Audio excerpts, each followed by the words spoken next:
오늘도 함께 자리하신 우리 성도님 여러분들을 주님의 이름으로 환영하고 축복합니다.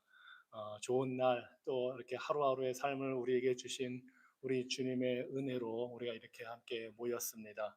우리 기도하고 우리의 오늘 모임을 시작하겠습니다. 전능하신 하나님, 자비의 하나님, 창조의 하나님, 구원의 하나님, 우리의 주관자 되시고 생명의 근원 되신 여호와 하나님께서 우리의 삶을 날마다 이끄시고 보호하시고 우리 삶에 필요한 모든 것을 허락하여 주시니 감사합니다. 무엇보다 예수 그리스도로 인하여 우리가 하나님의 언약의 백성되고 자녀되어 영적으로 풍성한 삶을 누리며 살 수 있도록 성령께서 날마다 우리를 충만하게 인도하여 주시니 감사합니다.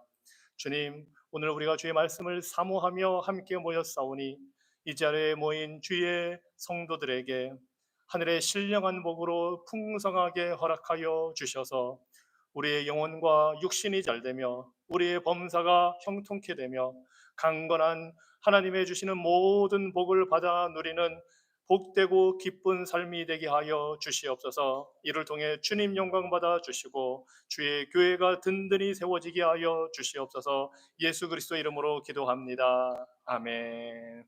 우리 시편 19편 말씀을 우리 먼저 함께 보겠습니다. 시편 19편 말씀입니다.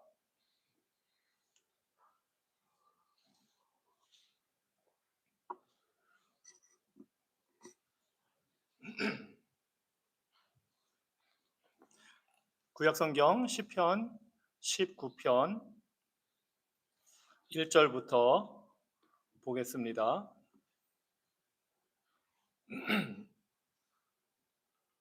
구약성경 시편 19편 1절부터 제가 읽겠습니다.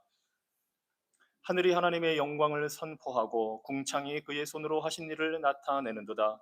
날은 날에게 말하고 밤은 밤에게 지식을 전하니 언어도 없고 말씀도 없으며 들리는 소리도 없으나 그의 소리가 온 땅에 통하고 그의 말씀이 세상 끝까지 이르도다. 하나님의 해를 위하여 하늘에 장막을 베푸셨도다. 해는 그의 신방에서 나오는 신랑과 같고 그의 길을 달리기 기뻐하는 장사 같아서 하늘 이 끝에서 나와서 하늘 저 끝까지 운행하며 그의 열기에서 피할 자가 없도다. 아멘. 하나님께서 지으신 자연 만물을 통해 하나님께서 영광을 나타내시고 계심을 보여줍니다. 하나님이 지으신 모든 자연세계, 자연 만물, 이 모든 것은 하나님의 지혜, 하나님의 능력, 하나님이 계심을 보여줍니다.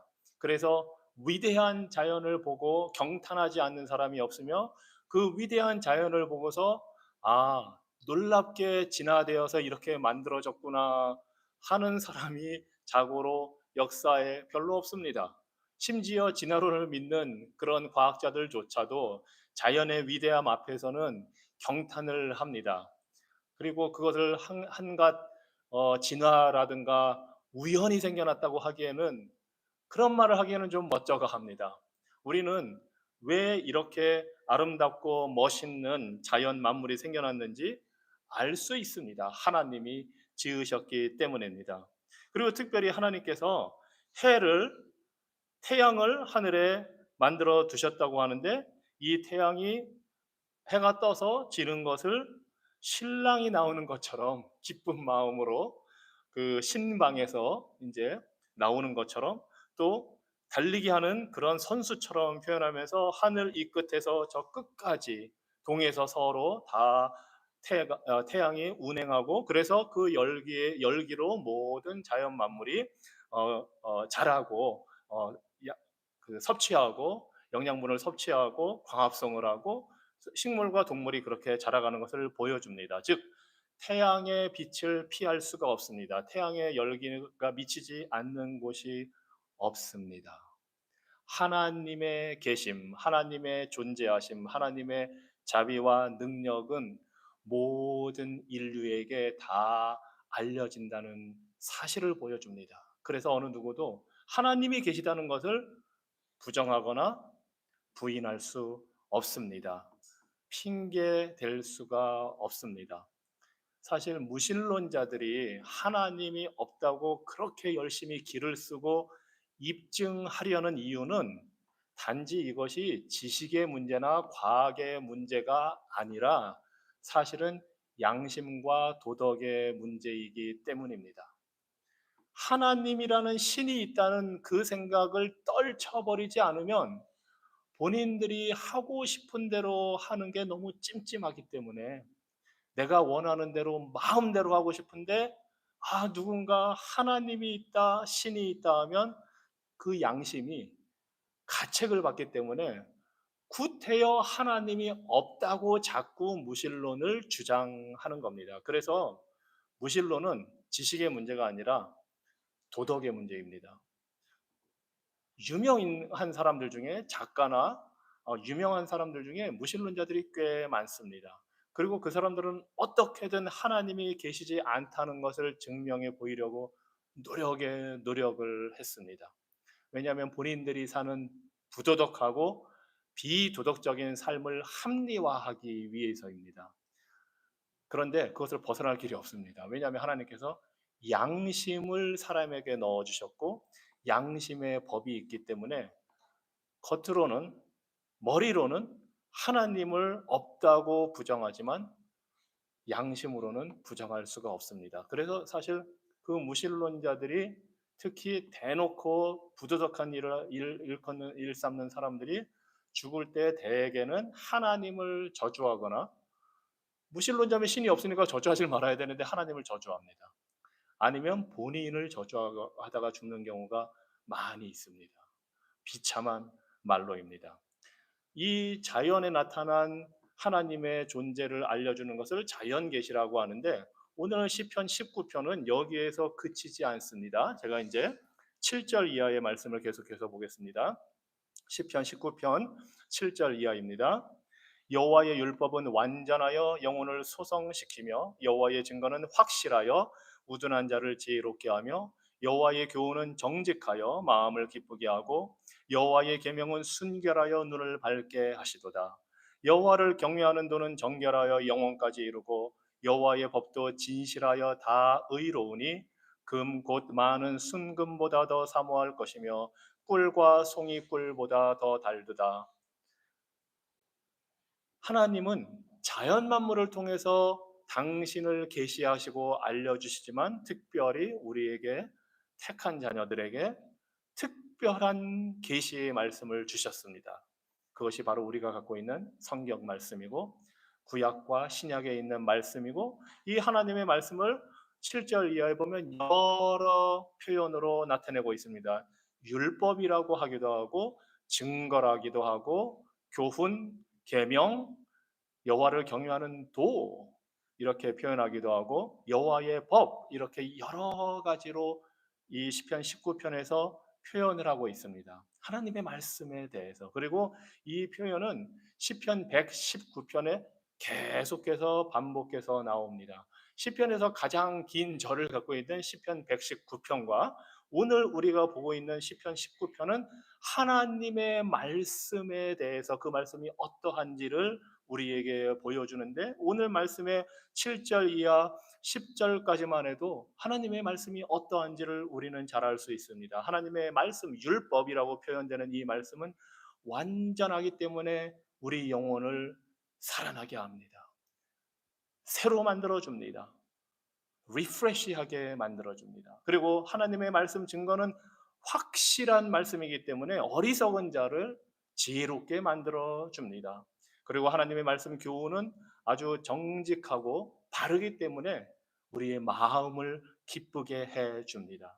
하나님의 말씀 계명은 순수해서 우리들의 눈, 우리의 영의 눈, 심지어 우리의 육신의 눈, 우리 눈으로 보는 것 단순히 물체가 아니라 보는 활동을 통해서 순수한 말씀이 우리에게 영향을 주기 때문에 삶을 순수하게 말씀에 의거해 바라보게 하고 죄 짓는 것을 보지 않게 하십니다.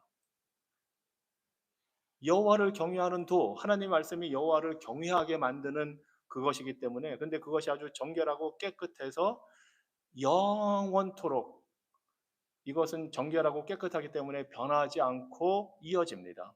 그리고 하나님의 말씀 법은 아주 진실하며 의롭습니다. 올바릅니다. 놀라운 하나님의 말씀의 효과이고 능력입니다. 우리의 마음을 기쁘게 합니다. 우리의 눈을 밝게 해줍니다. 우리를 지혜롭게 만들어주고 우리를 소성시키고 다시 살아나게 합니다. 이것이 하나님의 말씀의 능력이요 효과입니다.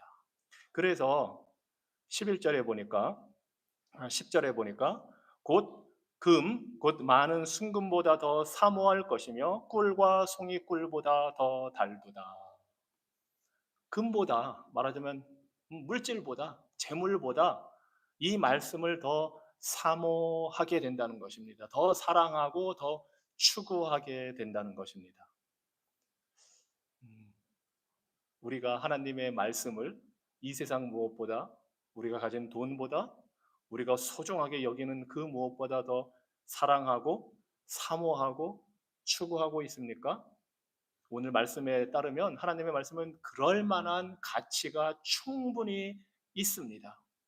그래서 우리가 하나님의 말씀을 사랑하고 사모하고 추구한다면 이 모든 하나님 말씀의 능력과 효과를 우리가 누리게 됩니다. 이런 효과를 누릴 때 우리는 예수 그리스도를 더 닮아가게 되고 우리의 신앙이 더 성숙해져 가고 성숙한 그리스도인이 됩니다.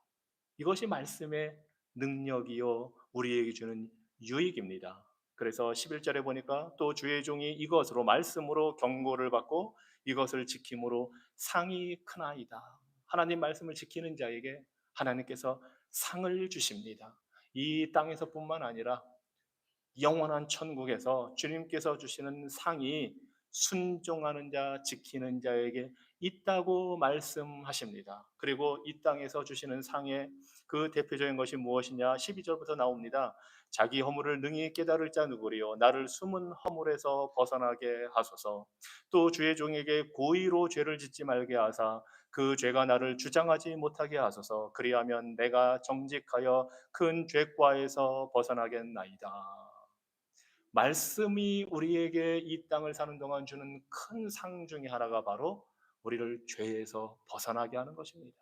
우리 죄를 깨닫게 하고 우리가 고의로 죄를 짓지 않도록 주의 말씀으로 우리를 다스려 주신다는 것입니다. 죄가 나를 주장하지 못하게 하는 것이 바로 하나님의 말씀입니다. 그래서 우리가 말씀을 사모하고 사랑할 때에 죄를 멀리하는 삶을 살게 됩니다.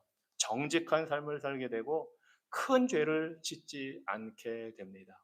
우리는 실수합니다. 잘못할 때도 있습니다. 하지만 고의로 큰 죄를 범하는 일을 우리가 말씀에 순종할 때 그 길을 피할 수가 있습니다. 왜냐하면 14절 마지막에 나의 반석이시요 나의 구속자이신 여호와여 내 입의 말과 마음의 묵상이 주님 앞에 연락되기를 원하나이다. 우리의 반석과 구원이신 여호와께서 주시는 그 말씀으로 우리를 지켜주시기 때문에 우리의 반석이 되시기 때문에 우리가 범죄하는 삶을 살지 않게 됩니다. 그래서 구원받은 자는 거룩한 자, 구별된 자로 살아가게 됩니다. 이것이 하나님의 말씀을 우리가 연구하고 읽고 묵상하고 공부하는 이유입니다. 우리가 그래서 수요일에 모여서 이렇게 말씀을 창세기부터 보고 있는 그 이유 중에 대표적인 것이 바로 이 시편 19편이 가르쳐 주시는 대로 하나님이 주신 말씀의 유익과 능력과 효과 때문입니다. 우리 찬송가 200장 함께 찬양하겠습니다. 통일 찬송가로는 235장입니다. 찬송가 200장.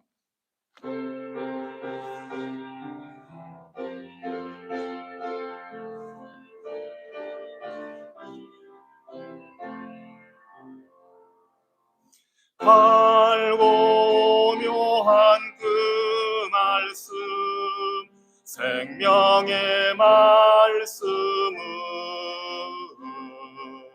귀한 그 말씀 진실로 생명의 말씀이 나의 길과 믿음 밝히 보여주니 아름답고 귀한 말씀 생명샘이로다. 아름답고 귀한 말씀 생명샘이로다. 귀한 주님의 말씀은 내 노래 되도다. 모든 사람을 살리는 생명의 말씀은 값도 없이 받아 생명 길을 가니 아름답고 귀한 말씀 생명샘이로다.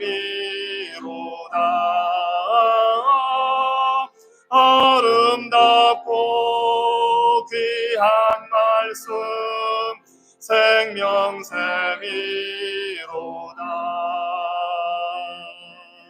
널리 울려 퍼지는 생명의 말씀은 마음의 용서와 평안을 골고루 주나니 다만 예수 말씀 듣고 복을 받네. 아름답고 귀한 말씀 생명샘이로다. 아름답고 귀한 말씀 생명샘이로다.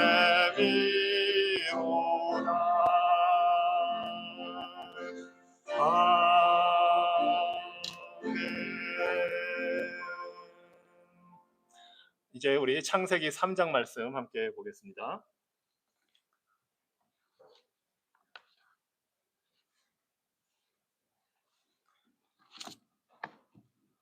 창세기 3장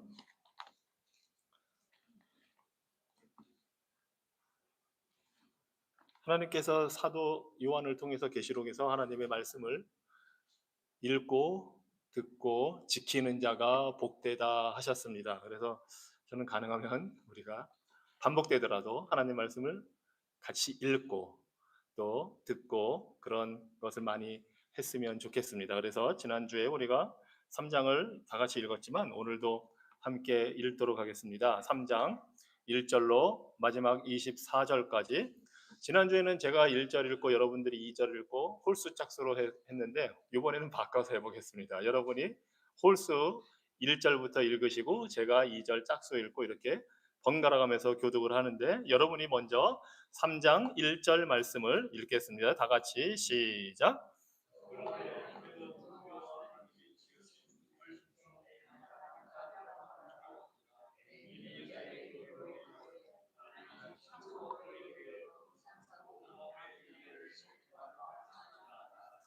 여자가 뱀에게 말하되 동산나무의 열매를 우리가 먹을 수 있으나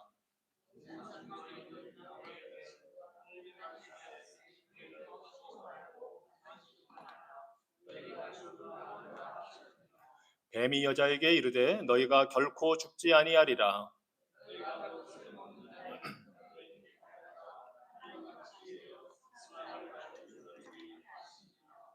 여자가 그 나무를 본즉 먹음직도 하고 보암직도 하고 지혜롭게 할 만큼 탐스럽기도 한 나무인지라. 여자가 그 열매를 따먹고 자기와 함께 있는 남편에게도 주매 그도 먹은지라.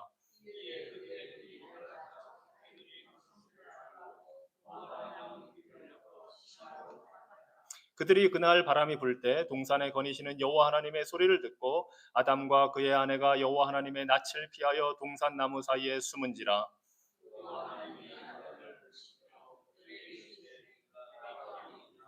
이르되 내가 동산에서 하나님의 소리를 듣고 내가 벗었으므로 두려워하여 숨었나이다.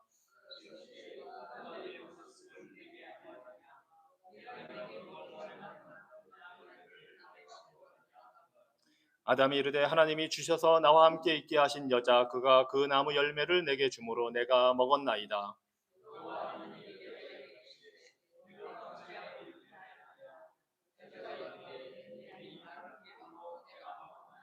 여호와 하나님이 뱀에게 이르시되 내가 이렇게 하였으니 내가 모든 가축과 들의 모든 짐승보다 더욱 저주를 받아 배로 다니고 살아있는 동안 흙을 먹을지니라.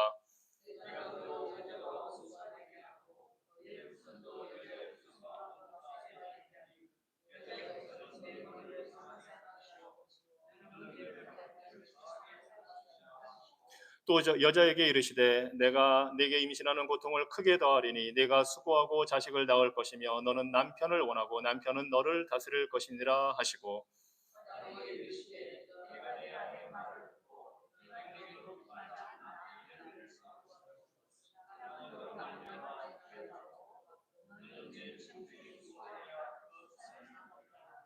땅이 네게 가시덤불과 엉겅퀴를 낼 것이라. 네가 먹은 것은 밭의 채소인즉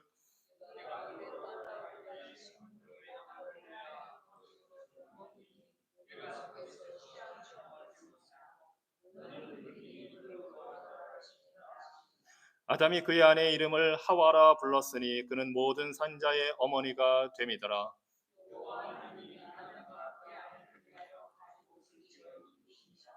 여호와 하나님이 이르시되 보라 이 사람이 선악을 아는 일에 우리 중 하나같이 되었으니 그가 그의 손을 들어 생명나무 열매도 따먹고 영생할까 하노라 하시고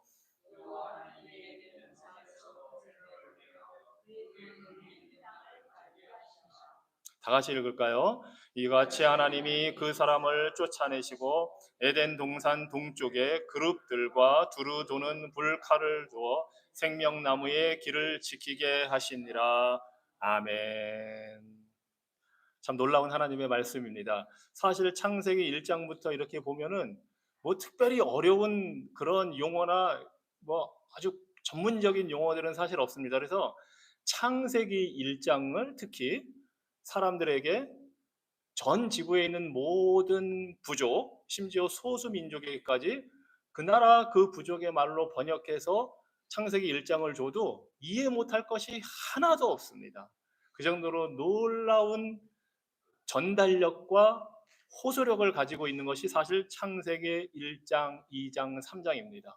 만약에 하나님께서 천지를 창조하신 것을 과학적으로 우리에게 설명해 주셨다면 1장부터 빛이 있으라부터 해서 빛에 대한 과학적인 공식을 써서 저는 그게 뭔지도 모르겠습니다. 그 과학자들이 풀어놓은 거 보니까 뭐 몇 줄에 걸쳐서 막 나가고 하나 지금도 기억하는 거는 왜 그 광고에도 나왔는데 E는 E equals mc 스퀘어 제곱 mc 스퀘어에서 그 뭐 에너지는 질량 무게 질량 곱하기 그 빛의 뭐 제곱이 되고 막 그런 용어들이 있는데 하나님이 만약에 과학적으로 오늘날 21세기를 살아가는 우리를 위해서 3,500년 전에 기록해 두셨다면 제가 보기에는 이 자리에서도 그걸 다 이해할 수가 있을까요? 우리가 전문적인 과학자들, 물리학자들 빼고는 아마 창세기 1장을 아예 이해를 못할 겁니다. 그런데 놀랍게도 하나님이 전달하시는 이 창조의 놀라운 그 역사는 전 세계 어느 부족 소수 민족에게 가져가도 다 이해할 수 있는 아주 평범하고 지극히 주변에서 쓰는 용어들이지만 그만큼 전달력이 있고 호소력이 있고 그래서 이 세상 어느 누구도 이 창세기 1장 말씀을 읽고서 하나님이 안 계시다고 할 수 있는 사람은 없습니다. 특히 1장, 2장, 3장이 다 그렇습니다. 구체적인 지명을 빼면 이 3장을 읽고 우리가 이해 못할 것은 없습니다. 그런데 이제 이런 성경 3장 이런 걸 읽을 때 과연 유대인들은 이거를 히브리어로 듣고 읽고 예전에는 기록된 책으로 보기보다는 주로 선지자들이나 모세가 읽어주고 대표를 세워서 읽어주면 그걸 자꾸 듣고 외우고 집에 가서 자녀들한테 그 들은 거를 또 들려주고 제사장들이 각 동네마다 안식일에 모여서 읽어주고 막 이런 거를 계속했습니다. 그래서 예전에는 다 암기 문화입니다. 사실은 책으로 보고 공부하는 것이 아니라서. 그래서 암기로 듣고 배우고 그걸 자식에게 전수하고 전수하고 전수하면서 이 말씀을 그저 소리로 들어서 이해하고 있는데, 그 사람들이 이런 말씀을 읽고 들을 때 과연 어떤 느낌이 들었을까 제가 가끔 생각을 해 봅니다. 그리고 이 히브리어, 우리가 읽은 이 한글 성경으로도 그렇지만 히브리어로 읽다 보면 언어 유희가 많이 나옵니다. 비슷비슷한 단어들이 계속 나오면서 앞에 있는 한 단어가 뒤에서 살짝 바뀌어서 나오면 저절로 그 두 개가 연상이 되면서 창세기 2장에서 남자와 여자가 벌거벗었는데 부끄럽지 않다고 했었지. 그런데 지금 창세기 3장에 가니까 부끄러워하는 게 나오고 막 그런 게 서로 막 연상이 되면서 1장부터 이거 저절로 다 이어지게 이야기가 이렇게 되어 있습니다. 이런 놀라운 하나님의 그 우리에게 들려주시는 이야기를 우리가 듣고 있습니다. 3장은 간단하게 다시 한번 구조만 말씀드리자면은 1절에서 7절까지는 사탄의 유혹과 타락하는 장면이 나옵니다. 우리가 지난주에 이 부분을 다 봤습니다. 그리고 8절부터 13절까지는 하나님께서 이제 심판하시는 장면이 나옵니다. 그리고 14절에서 21절까지는 그 심판의 결과 임하는 저주가, 타락으로 인한 저주가 나오고, 마지막으로 22절에서 24절에서는 인간이, 아담과 하와가 에덴에서 추방되는 장면이 나옵니다. 우리가 지난주에 아마 1절에서 한 9절 정도까지 우리가 다 같이 나누어 봤습니다. 타락하고 이 뱀의 유혹을 받아서, 뱀은 이제 마귀가 뱀을 이용해서 가장 하나님이 지으신 인간을 빼고 모든 짐승 중에, 모든 그 동물 중에 가장 말하자면 똑똑한 게 뱀이었습니다. 그래서 그 뱀이 접근해 왔고 그 뱀을 이용해서 이제 아담과 하와를 유혹해서 범죄하게 하는 그 장면을 우리가 보았습니다. 자, 오늘은 우리가 그래서 9절부터 이제 하나님의 심판이 말하자면 진행되는 그 부분부터 보겠습니다. 9절에 여호와 하나님이 아담을 부르시며 그에게 이르시되 네가 어디 있느냐. 자, 남자와 여자가 뱀의 이야기를 듣고 먹지 말라 하신 선악과 나무를 딱 따먹었습니다. 그렇게 해서 만약에 8절 정도에 7절에서 자신들이 벗은 줄을 알고 무화과나무 잎으로 가리는, 몸을 가리는 것을 만들어서 이제 그 숨었습니다. 8절에 보면 하나님이 그 동산에서 다니시는 그 소리를 듣고 이제 동산 나무 사이에 숨었습니다. 그것이 이제 8절이었습니다. 그리고 9절에 만약에 아무 소리가 들리지 않았다면 아담과 하와는 어땠을까요? 하나님이 동산에서 이렇게 다니시는 소리를 듣고 숨었는데, 우리는 9절에 여호와 하나님이 아담을 부르시며 이렇게 나와 있으니까 그렇구나 하지만, 만약에 하나님이 부르시지 않았다면, 그냥 하나님이 거니시다가 더 이상 소리가 들리지 않고 정막만이 있다면 아담과 하와는 무슨 생각을 하고 있었을까요?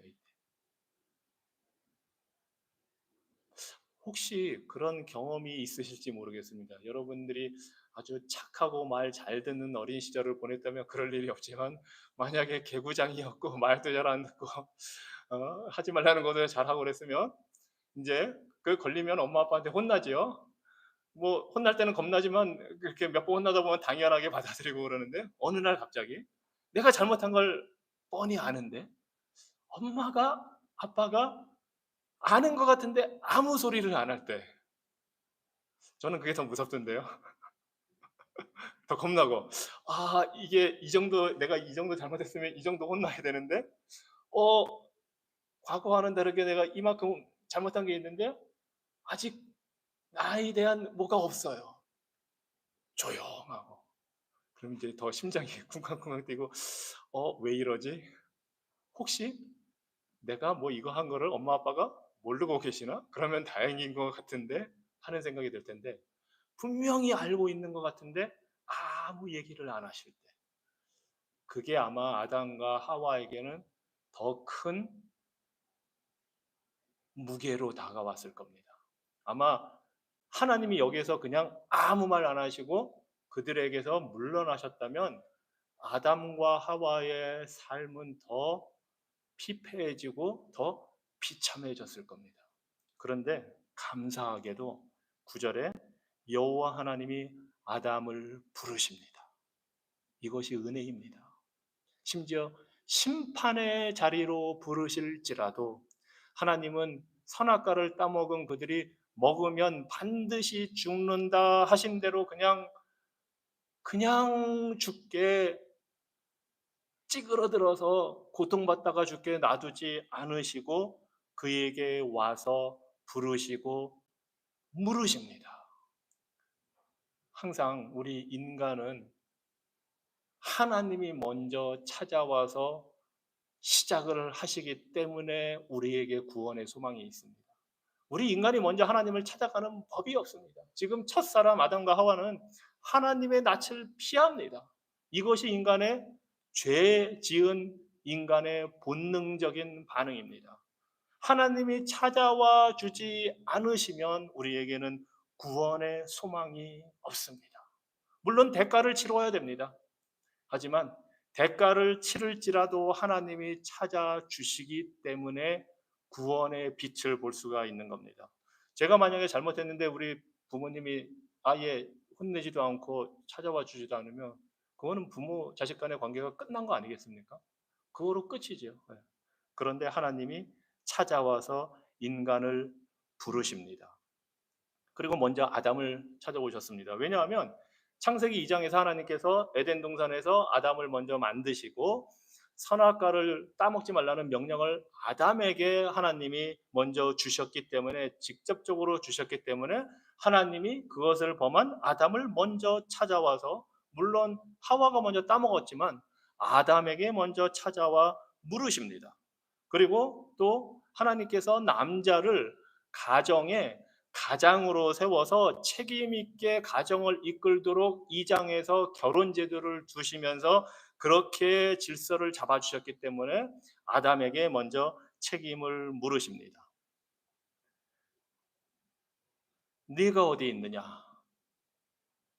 하나님이 몰라서 숨어 있는 아담과 하와가 어디 있는지 몰라서 이 질문을 하신 걸까요? 그럴 리가 없죠. 그런데 놀랍게도 어, 제가 보니까 아주 저명한 소위 저명한 신학자들 중에 네가 어디 있느냐 하나님이 이렇게 물어보신 것을 아주 문자 그대로 받아들여서 아 하나님이 모르시는 것도 있구나 하고 결론을 내리는 사람들이 있습니다.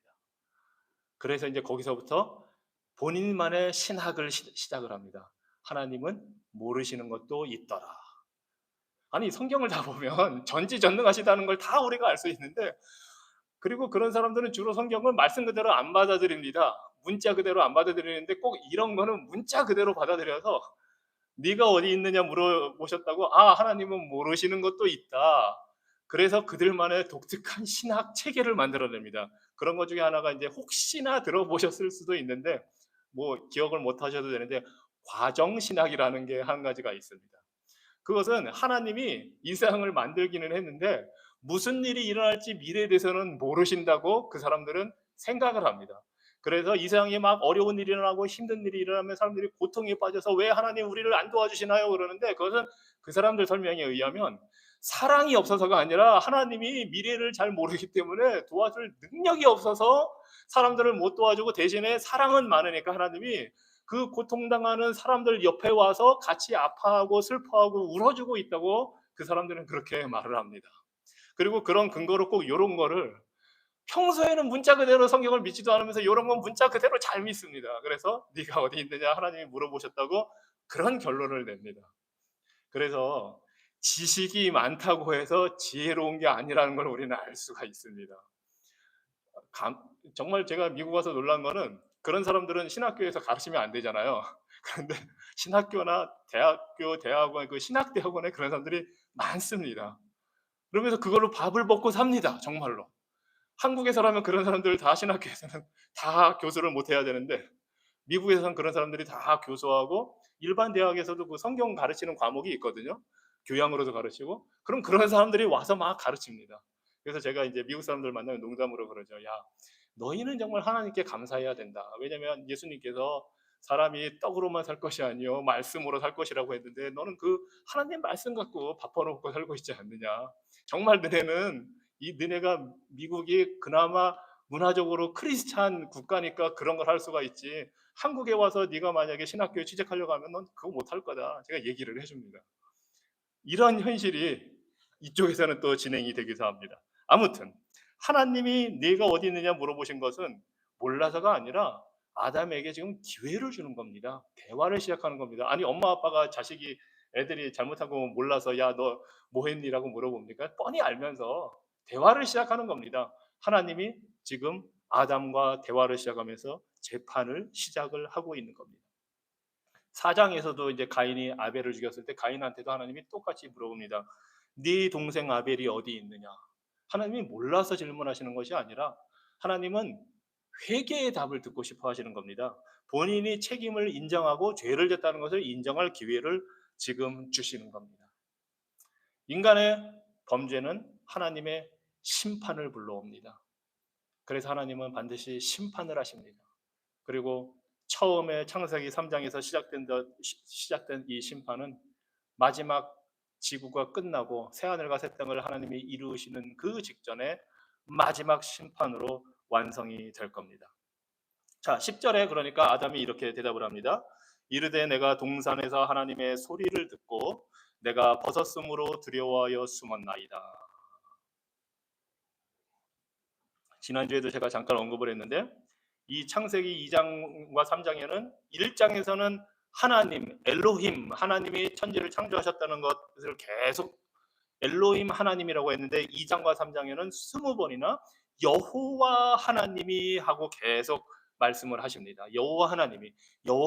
그런데 뱀과 사탄과 범죄한 인간은 여호와 하나님이라는 말을 못 쓰고 있습니다. 지금 그냥 하나님이 합니다. 그냥 창조주 하나님이. 언약의 하나님의 그 관계의 하나님을 지금 범죄한 인간이 부를 수가 없는 겁니다. 마귀는 언약의 하나님을 부를 수가 없는 겁니다. 그래서 그냥 하나님 이렇게 합니다. 그리고 이제 이 히브리어 성경은 이 문장 구조가 우리의 말과 좀 다릅니다. 그래서 우리 말로 뭐 가령 나는 당신을 사랑해 그러면 나는 하고 주어가 먼저 오고 목적어 당신을 그다음에 사랑한다는 동사가 나오고 영어는 또 다르죠. I love you 하면은 주어가 있고 love 동사가 나온 다음에 목적어가 나오는데 이 히브리어는 사실 주어가 그렇게 중요하지는 않습니다. 그냥 동사만 하나 말해도 뭔 뜻인지 다 누가 말하는지 다 알 수 있는 게 이 히브리어의 특징입니다. 이 헬라어도 그렇고 신약 성경의 언어 그리고 라틴어도 그렇고 히브리어, 헬라어, 라틴어 이런 거는 주어 뭐 나는이란 말을 구태여 놔도 동사 하나만 말하면 그 동사가 어떻게 변형되는가에 따라서 내가 말하는지 이 사람이 말하는지 여자가 말하는지 남자가 말하는지 여러 사람들이 말하는지를 다 알 수가 있어서 주어를 쓰지 않습니다. 그래서 성경에 사실은 히브리어 성경을 볼 때 영어나 우리말로는 표현이 잘 안 되지만 주어가 표현되어 있으면 이거는 강조가 되는 겁니다. 헬라어 성경도 그렇고. 자, 그런데 이 히브리어는 특징이 그래서 동사가 먼저 나오고 보통 주어가 이제 그 다음에 나오게 되고 나온다면 그 다음에 목적어가 나옵니다. 그래서 좀 이상하지만 I love you를 히브리어로 하자 그러면 love, I, you 이런 식으로 쓰는 겁니다. 그런데 만약에 이 동사 love 대신에 사랑합니다가 대신에 나 아니면 당신 이게 먼저 나오면 그게 강조돼서 이거를 더 앞세우는 건데 지금 여기서 보면 아담이 내가 동산에서 하나님의 소리를 듣고 우리말로 이렇게 번역이 되어 있지만 히브리어 성경에서는 뭐가 제일 먼저 나오냐면 하나님의 소리 이게 먼저 나옵니다.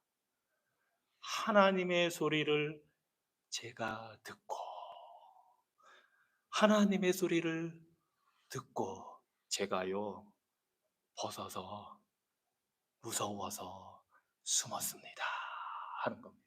이건 저희 좀 상상입니다. 설마 아담이 처음부터 끝까지 씩씩하게 대답을 했겠습니까? 지금 이 상황에서.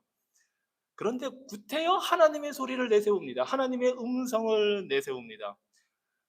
왜 너 어디 있느냐 했더니 자기가 숨은 것이 마치 하나님의 소리가 무서운 것처럼 약간 그런 뉘앙스를 지금 아담이 풍기고 있습니다.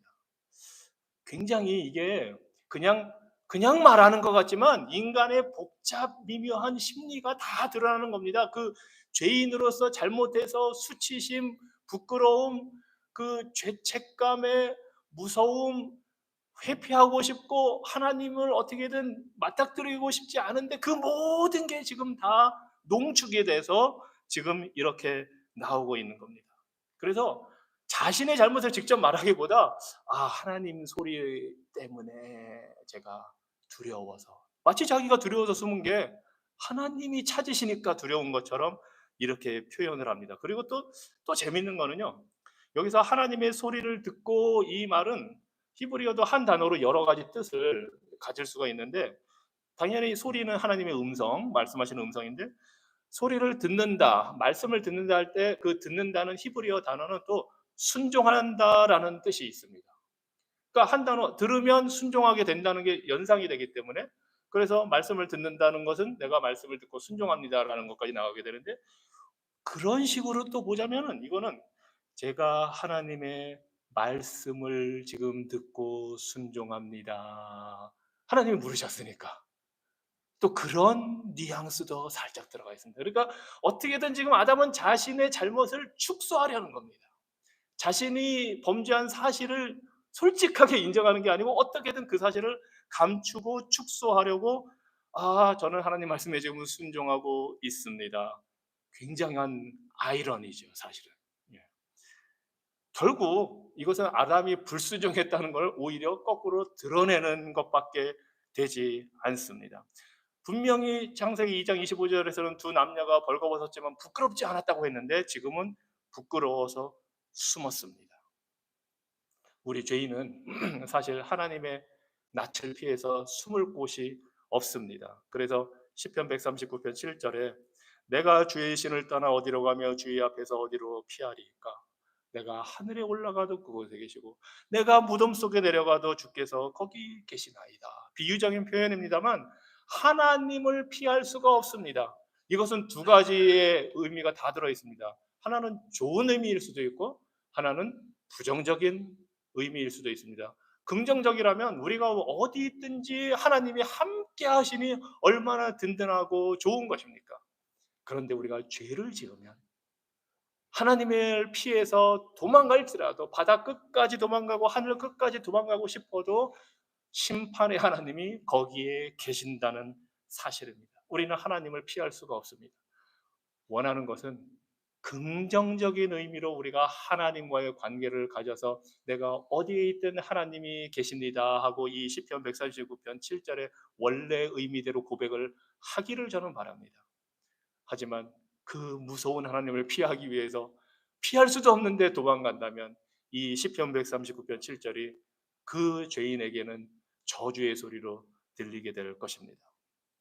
한 번 죽는 것은 사람에게 정하신 것이요 그 후에는 심판이 있다고 했습니다. 죽어도 그거로 끝이 아니라는 겁니다. 심판이 있습니다. 자, 11절에 이르시되 하나님께서 말씀하십니다. 누가 너의 벗었음을 네게 알렸느냐? 내가 네게 먹지 말라 명한 그 나무 열매를 네가 먹었느냐? 당연히 하나님은 다 아시고 이 질문을 구체적으로 하십니다.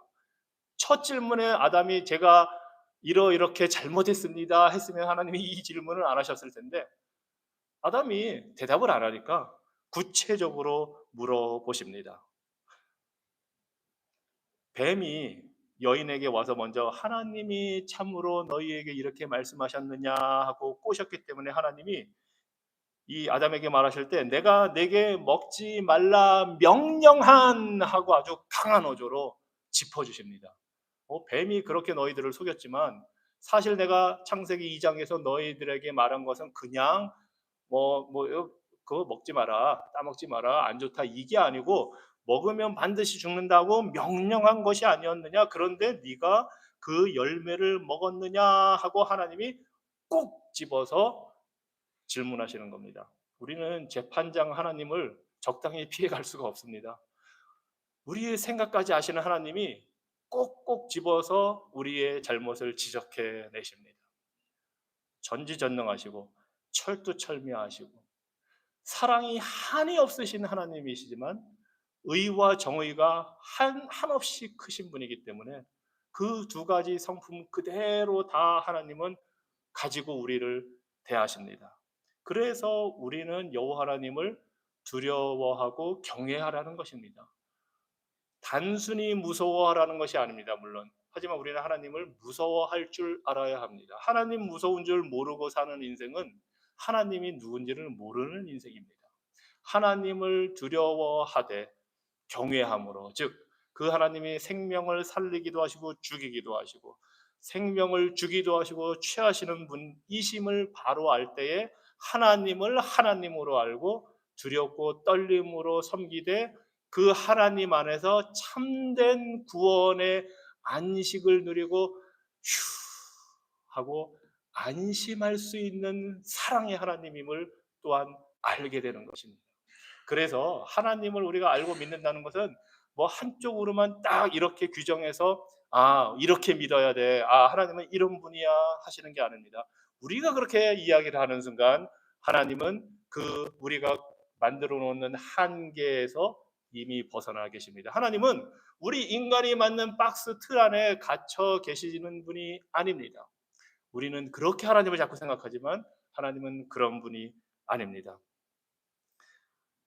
하지만 이런 심판을 통해서 하나님이 우리에게 또 보여주시고자 하는 것은 죄를 집요하게 찾으시되 그것을 통해서 우리를 구원하시기 위해서 하신다는 사실입니다.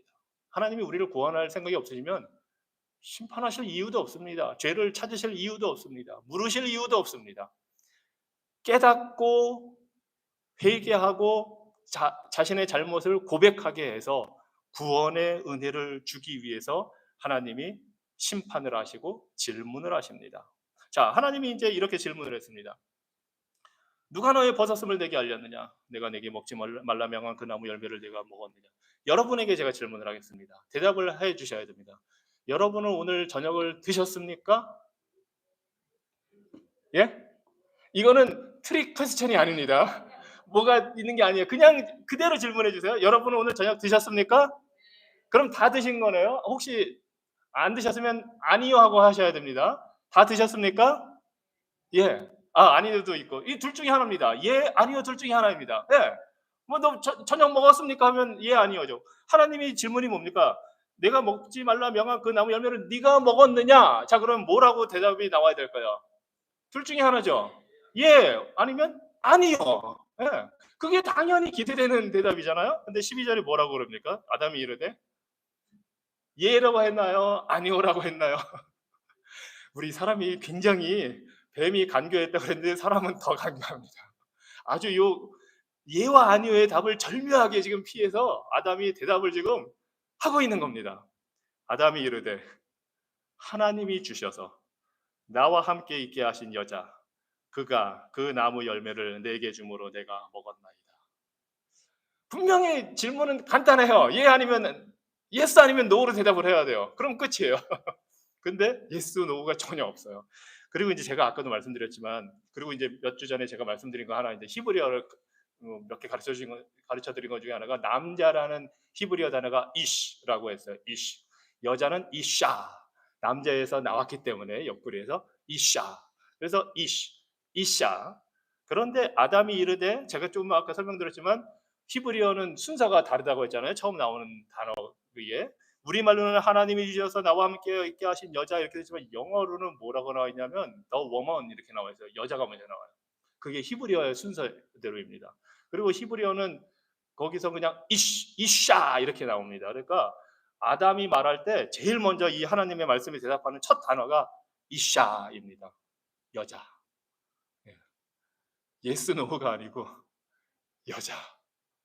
그리고 바로 그 다음 단어가 the woman who God 여자 하나님이 만드신 그 여자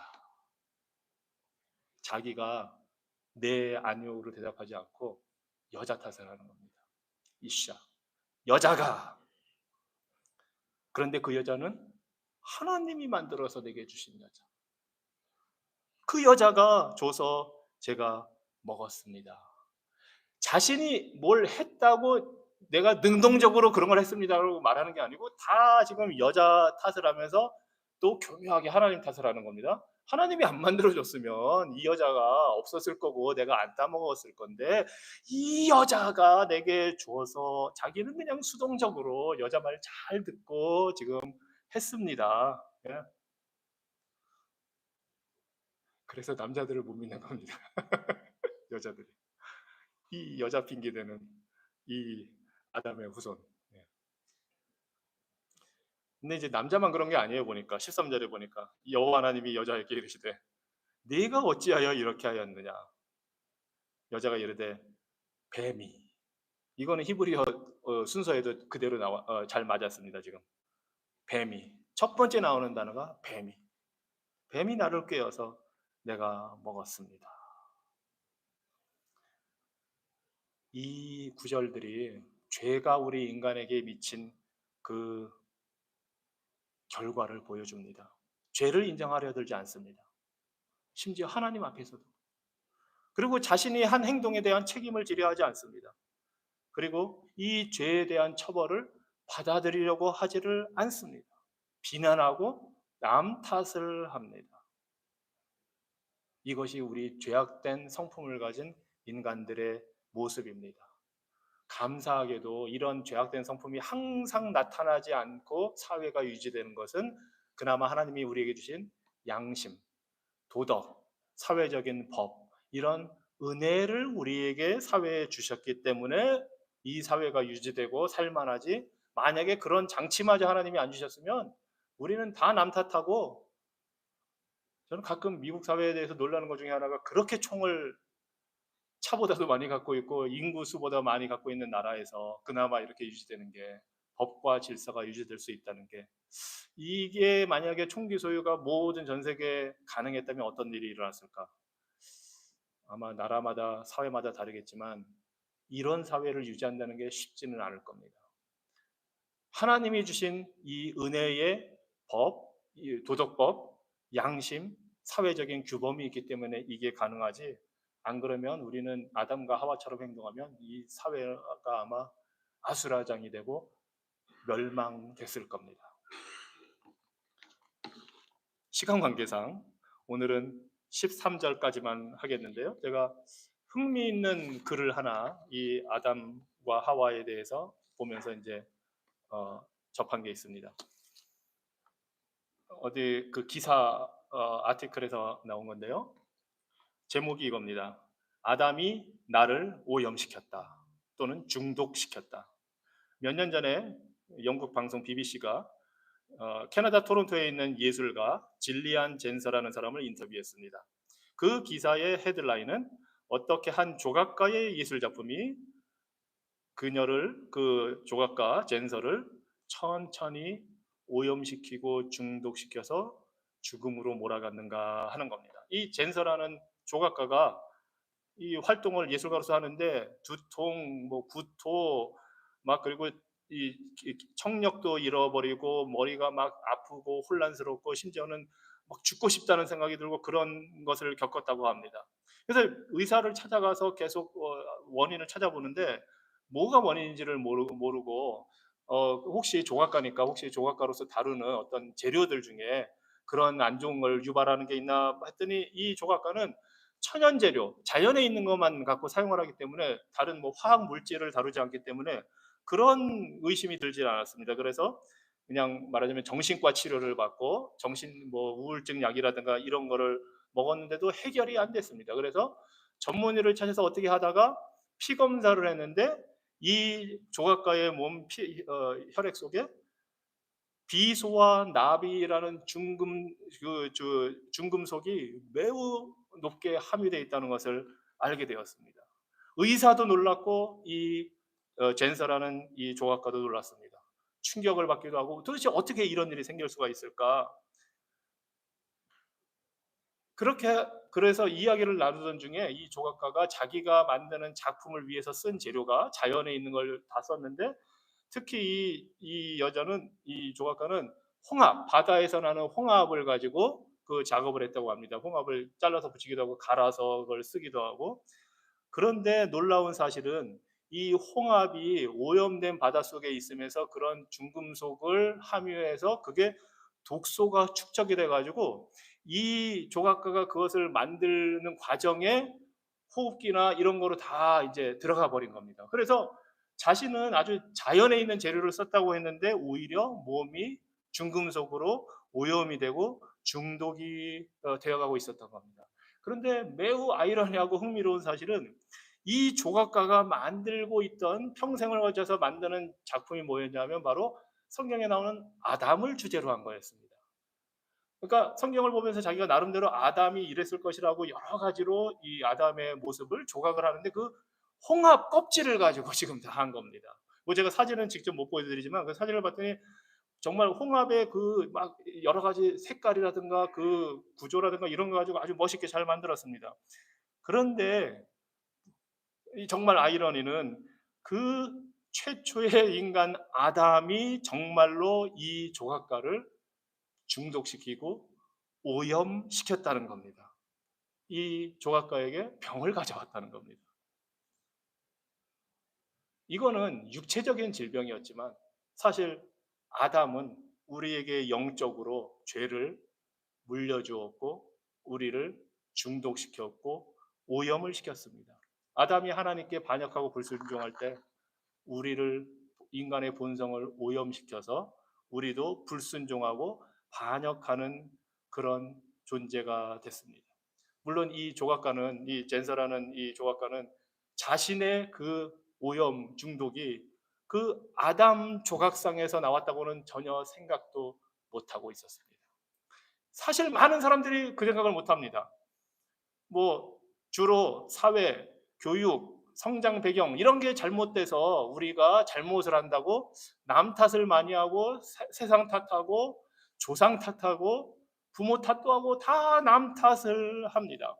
그리고 대부분 특히 요새는 인간은 본질적으로 본성적으로 착하다, 선하다라는 그런 신화를 가지고 교육을 하고 그런 신화를 가지고 사회에 어떤 그 처방도 내리고 경제 정책, 정치, 문화 이 모든 것을 인간은 원래 선한데 세상이 잘못 돌아가서 구조가 잘못돼서 체계가 잘못돼서 이 어른들이 잘못해서 이렇게 말합니다. 한 가지 제가 그런 얘기 들을 때 도저히 이해가 안 되는 게 아니 사람이 원래 착하게 태어났으면 왜 나쁜 짓을 알아서 하는가 하는 겁니다. 아니 선한 사람들이 다 모여 사는 세상이 왜 악하게 되었을까? 그러면 이 사람들은 다 사회 구조가 원래 그래.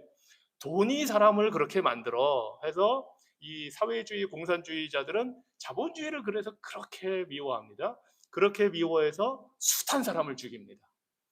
아니 사람은 선하다고 그러는데 그 자본주의 체제를 무너뜨려야지 사람을 죽이면 어떻게 합니까? 그런데 그런 말도 안 되는 일이 일어납니다. 그런데 안타깝게도 교회를 다니는 사람들 중에도 그런 생각을 할 수가 있습니다. 그래서 어떤 이 잘못된 문제 이런 걸 해결하기 위해서 집중하는 게 외적인 행위, 종교 행위, 그래서 종교 활동, 헌금을 한다든가 뭐 이런 선행을 하는 것, 그것에 집중하기도 합니다. 그런 것은 그 자체로 나쁜 것은 아니고 또 그게 올바르게 쓰이면 다 좋은 일입니다. 그런데 근본적으로 그런 행위가 문제를 해결할 수는 없습니다. 왜냐하면 이것은 성, 우리 안에는 죄악된 성품의 문제이기 때문입니다. 그래서 성경에서는 이 첫 번째 아담이 오염시키고 중독시킨 이 죄의 문제를 해결하기 위해서 하나님이 두 번째 아담을 보내신 것을 우리에게 알려줍니다. 두 번째 아담이 오셔서 그 모든 오염과 중독된 인간의 죄를 다 뒤집어 쓰시고 그러시면서 본인은 죄 하나도 없이 의롭게 완벽한 의를 이루시고 십자가에 죽기까지 복종하셨기 때문에 우리에게 구원의 길을 열어주셨습니다. 그 두 번째 아담 예수님이 계시기 때문에 첫 번째 아담이 우리에게 물려준 그 오염되고 중독적인 죄가 우리를 마음 놓고 지배하지 못하게 된 겁니다. 두 번째 아담 예수께서 하나님의 은혜로 성령의 역사하심으로 우리의 죄악된 성품을 변화시켜 하나님의 자녀가 되게 하시고, 이제 우리가 그 안에서 성장해서 성숙해서 하나님을 더 알아가고 예수 그리스도를 닮아가게 날마다 빚어가시기 때문에 우리의 오염도가 점점 떨어지고 중독된 것이 점점 빠지고 예수 그리스도의 의가 자꾸 채워져서 우리가 하나님 보시기에 아름다운 원래 창조된 존재로 될 수 있도록 우리를 만들어 가시는 것입니다. 이것이 바로 하나님의 은혜입니다. 기도하겠습니다. 하나님, 우리가 주의 말씀을 통해서 우리 인간의 그 모습이 얼마나 절망적이고 비참한지를 보게 됩니다. 의로우시고 완전한 재판장이신 하나님 앞에 우리는 설 수가 없습니다. 첫사람 아담의 그 범죄로 우리는 희망이 없습니다. 하지만 이미 창세기에서 시작된 그 하나님의 심판이 이제 곧 우리가 보게 될 예수 그리스도에 대한 그 구원의 약속을 우리에게 주심으로 우리가 심판과 죄와 사망의 종이 아니라 예수 그리스도로 인해 생명과 영원한 축복의 삶을 누리는 복된 존재가 될 수 있게 하심을 우리가 바라보게 하여 주시옵소서. 예수 그리스도 이름으로 기도합니다.